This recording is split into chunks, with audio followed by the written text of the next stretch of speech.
Bonjour à toi, trader passionné par le mouvement des cryptos. Nous sommes le 4 octobre, il est 8h38. N'oublie pas de t'abonner à la chaîne et de cliquer sur la cloche pour les notifications. Alors, Ethereum,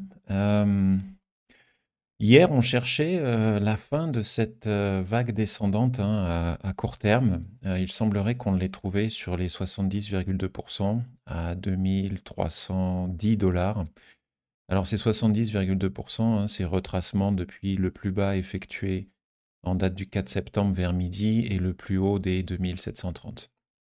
Alors, ce mouvement descendant hein, que l'on a depuis les plus hauts de 2730, on peut compter 5 vagues descendantes. Donc on peut considérer que ce mouvement-là est terminé. Maintenant, on aimerait voir sur le graphique 3 mouvements de correction à la hausse pour former soit la vague numéro 2 dans le scénario vert, soit la vague numéro B dans le scénario bleu.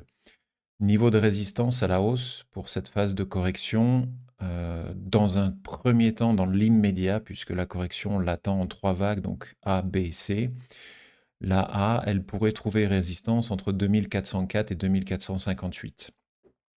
Et la C, elle pourrait avoir comme objectif final entre 2511 et 2634. Alors je vous rappelle les deux scénarios, le vert et le bleu, ils sont tous les deux baissiers. Il y en a un qui est plus agressif que l'autre, c'est le scénario vert.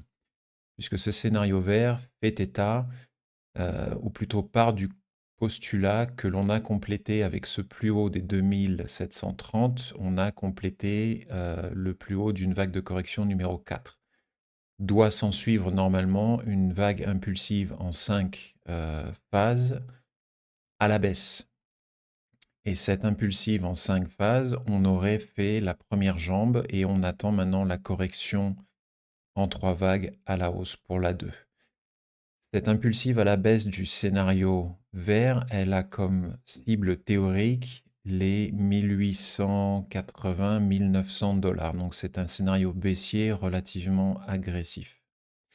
Le scénario bleu, lui, il fait état d'un triangle, un triangle que l'on aurait démarré depuis les plus bas de début août, pour lequel on aurait complété la A, la B, la C, avec ce récent plus haut des 2730, et on serait en train de dessiner la D.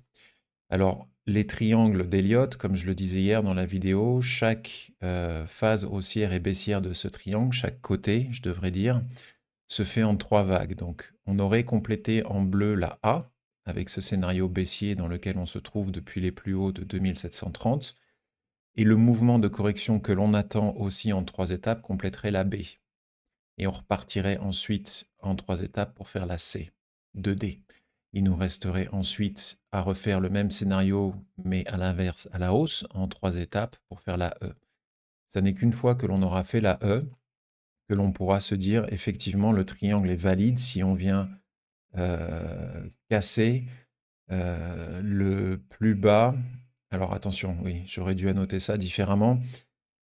Le triangle sera valide si l'on ne vient pas, dans le scénario vert, effectuer la vague numéro 3, celle-ci. On attend la correction en 3 étapes à la hausse et après on redescend en 5 vagues baissières pour faire la 3. Si effectivement on fait ça et on vient briser les 2150 dollars, ce sera une confirmation que l'on est bien dans cette 5 vagues impulsives baissières vers les 1880-1900 dollars et ça invaliderait donc le fait que l'on se trouve dans un triangle depuis début août. Voilà, pour le scénario sur le moyen terme. Pour l'instant, comme je le disais, on s'attend à pouvoir compter 3 vagues de correction à la hausse. Première résistance hein, dans l'immédiat, 2404-2458 qui pourrait former la A de cette ABC de correction à la hausse. Si je regarde maintenant sur les futurs, parce qu'on a besoin on aimerait avoir confirmation que l'on a effectivement trouvé, donc on est toujours sur du 1 heure, hein, c'est les contrats futurs, que l'on a effectivement trouvé une forme de plus bas, que ce soit sur le scénario vert ou le scénario bleu, on a formé un plus bas. Alors, première indication, on a une baisse des volumes à mesure que l'on s'approche de ce plus bas. Donc ça dénote un essoufflement des vendeurs. sur ces niveaux-là. Il ne devient plus intéressant pour les vendeurs probablement de continuer à prendre des positions short sur ce niveau-là. Ça, c'est la première indication. La deuxième indication, c'est l'open interest. Alors l'open interest, lui, euh, il était baissier à mesure que l'on a fait. On a continué notre baisse, hein. Si vous regardez depuis ce niveau de plus haut sur l'open interest en date du 2 octobre, il n'a fait que faire des plus bas de plus en plus bas et des plus hauts de moins en moins hauts. Alors que les cours, eux, ont continué à faire des plus bas de plus en plus bas et des plus hauts de moins en moins hauts. Donc un cours descendant avec un open interest qui descend, c'est une indication que des positions longues, donc à la hausse, se ferment. D'accord? Donc les acheteurs sur les produits dérivés sortent du marché. Avec des vendeurs qui sont de moins en moins intéressés, ça pourrait indiquer une remontée de correction. Maintenant, cette remontée de correction, elle ne sera pas fulgurante dans le sens où elle sera une opportunité pour les vendeurs de reprendre des positions short. Et on s'attendra, à mesure que cette correction en ABC à la hausse se fait, on s'attendra notamment dans la dernière vague, la vague C de ABC, à voir les positions short, c'est-à-dire avoir un open interest qui remonte. Des positions short avec un cours qui remonte, ce sera une indication que l'on s'apprête effectivement à repartir à la baisse. Pour l'instant, on n'y est pas. Comme je le disais, hein, en revenant sur le spot pour Ethereum, voilà, dans l'immédiat, première résistance 2404-2458. On va voir ce que font les cours si on atteint cette zone-là. Voilà, c'est tout pour cette mise à jour. Merci à toi de l'avoir regardé jusqu'au bout.